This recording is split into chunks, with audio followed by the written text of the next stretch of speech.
Welcome back to the channel. In today's episode, I'm going to be fitting a side locker to a 3-door 110 Defender.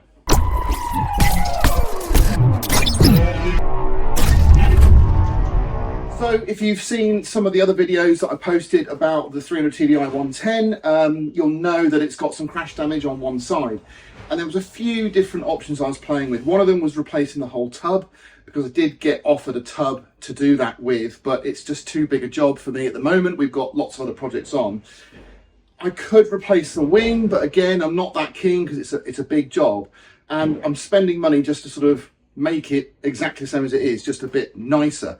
So what I've decided to do is invest the money in a side locker box, which will hopefully cover up the majority of that damage and also give us some additional storage. So I'm spending money on something that I actually want, not just to repair somebody else's crash damage. Now, it's not going to cover up everything, so we are going to have to offer up the template to the vehicle, see where we can position this side locker, and then I'm going to do some remedial work around it before I actually fit it. I'll probably do a test fit in this episode, and then we'll take it out and do the body work and make it all good so it looks nice and tidy. Fitting one of these lockers isn't hard at all. You just got to fully commit to cutting a massive hole in the side of your Defender, which for me is not a problem because it's already knackered, but if you've got a very nice vehicle, you might want to double check your measurements. It comes with some good instructions that give you the measurements that they recommend you use.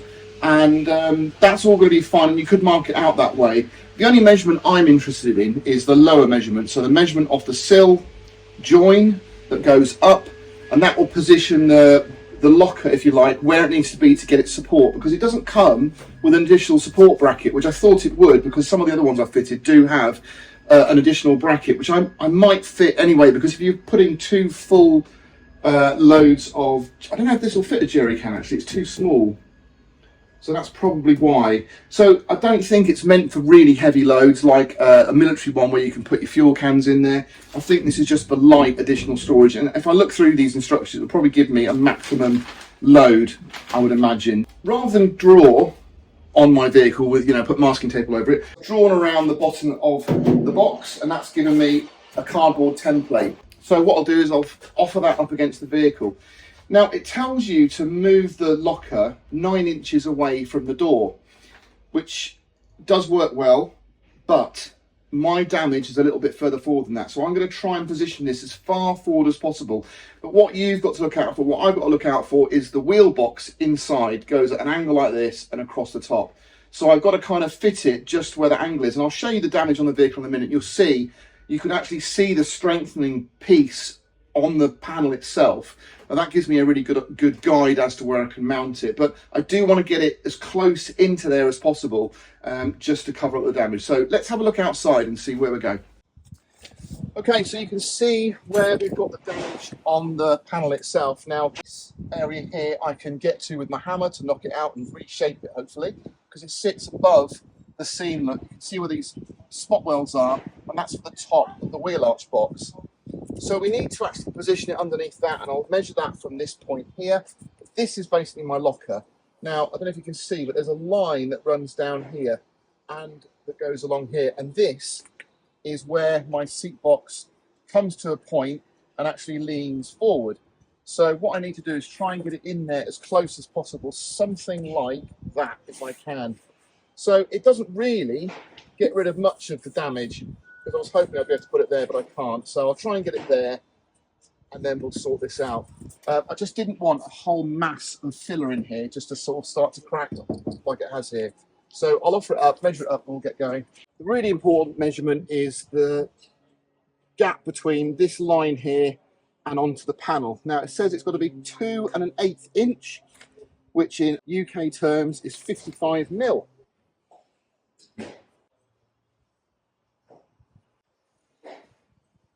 Now again, I don't really care about my bodywork and my paint work, but if you were doing this on your own nice vehicle, you want to put some masking tape across there and actually mark it up.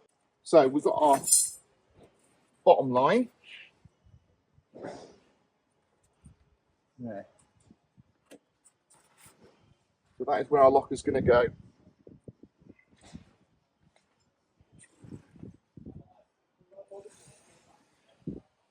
Just in here, should just clear it, and it's going to be a nice tight fit, I hope, not too tight, but that should be good. So, big hole.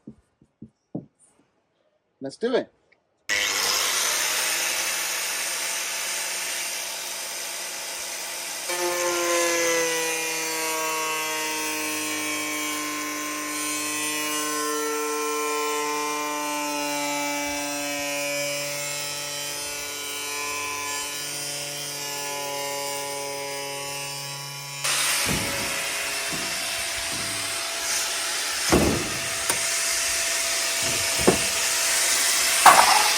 Now it makes sense to have the door hinge for this locker on here, because if it comes open, if it flaps open suicide way, it's just going to rip it off. So have your hinge on the forward part of the vehicle. Now I think this is very unlikely it's going to fit first time.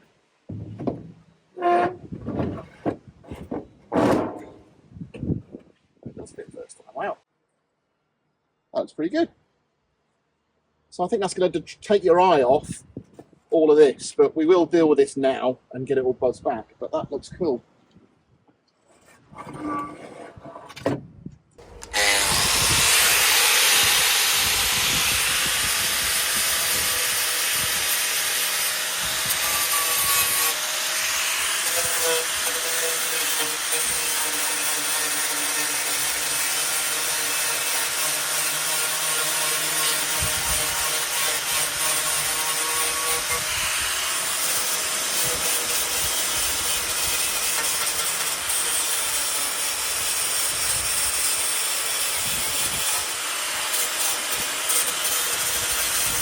So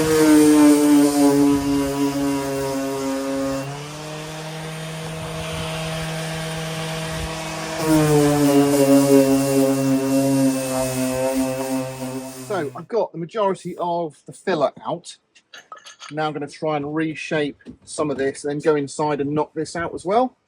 I've got my panel hammer, which we've used before, and I'm just going to use this flat piece on the surface to try and give it something to work against.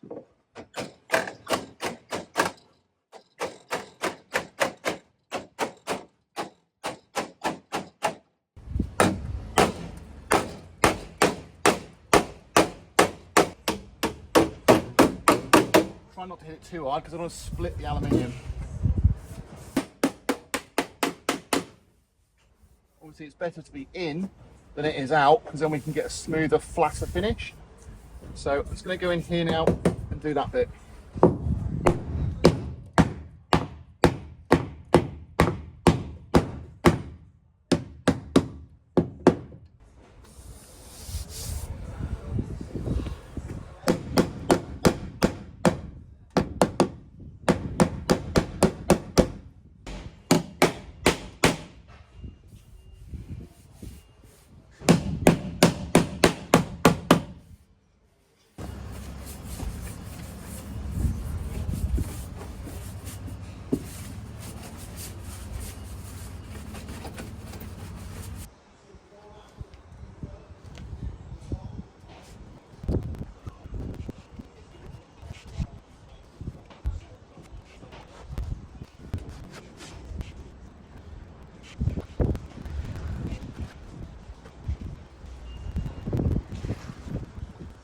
Okay, so I've just done a coat of Dolphin Glaze, which is a really fine pasted filler.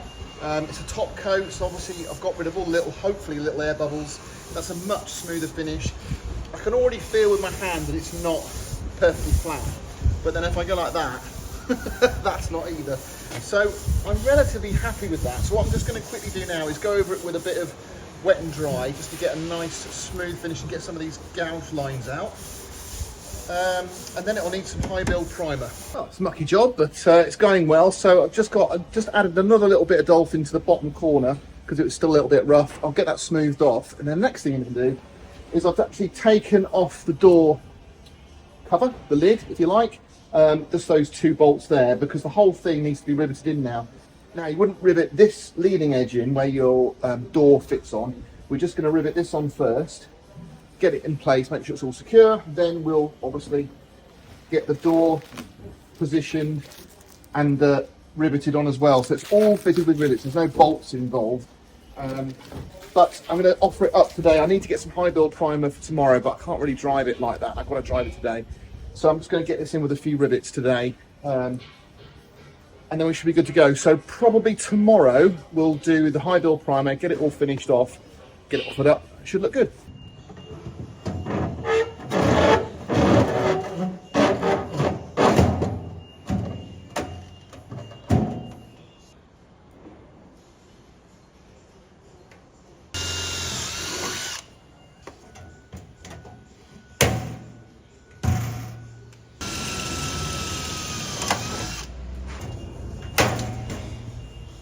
They've all gone pretty nicely. Just this corner here is sticking out a little bit. And it's difficult for me to get the rivets really nicely grounded because of this isn't like got a long enough snout, if you like. So this is only a temporary fix, but obviously we want it to go on nicely.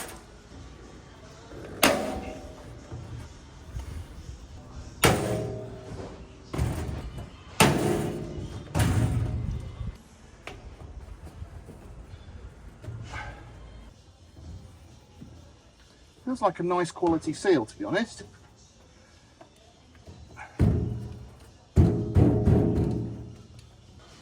It is supposed to be a tricky fit, first time. There we go.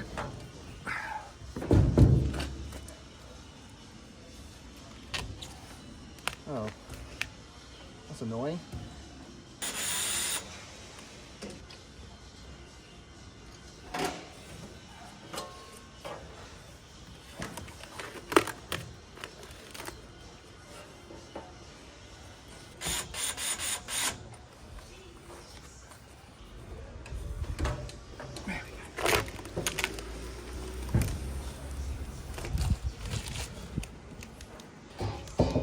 I think if anything was crying out for some Dynamat, it would be the inside of this locker door. I like the stainless, but it doesn't suit the truck, so I think it's going to have to go black, which is something we can do. We can get some etch primer on there and paint it up. I'll probably only do the lid or the door. The rest can just stay natural stainless steel. So a little bit more to do around here tomorrow when it's a bit drier. We'll get some high build primer on there, and then we'll all be ready to get it tarted up, get it cleaned up, and then we'll get this painted as well. But yeah, looking good.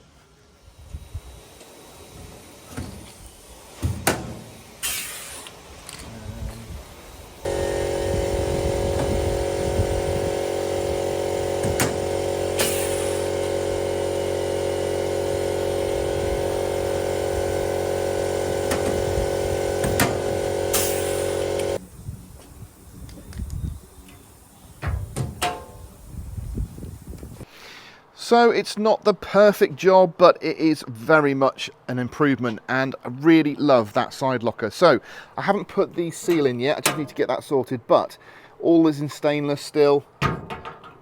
Now I painted the door with etch primer, high build primer, and then a nice satin finish black.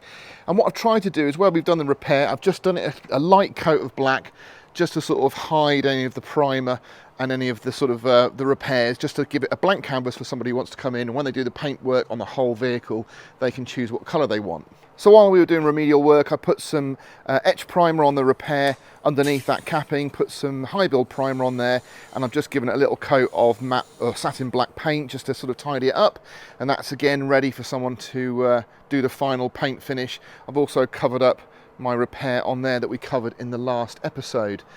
But this is really coming together now, and it is pretty much finished. So I've actually decided to put it on eBay. It's on there now. If you're interested, it's up for sale for £8,000. It's a massive list of stuff that I've done on it, and you know how much I've spent on parts. So just the doors alone is £1,000 there. The wheels, the tyres on it are worth £1,000. That side lock is £300. That doesn't even start talking about all the work we've done on the chassis and the interior.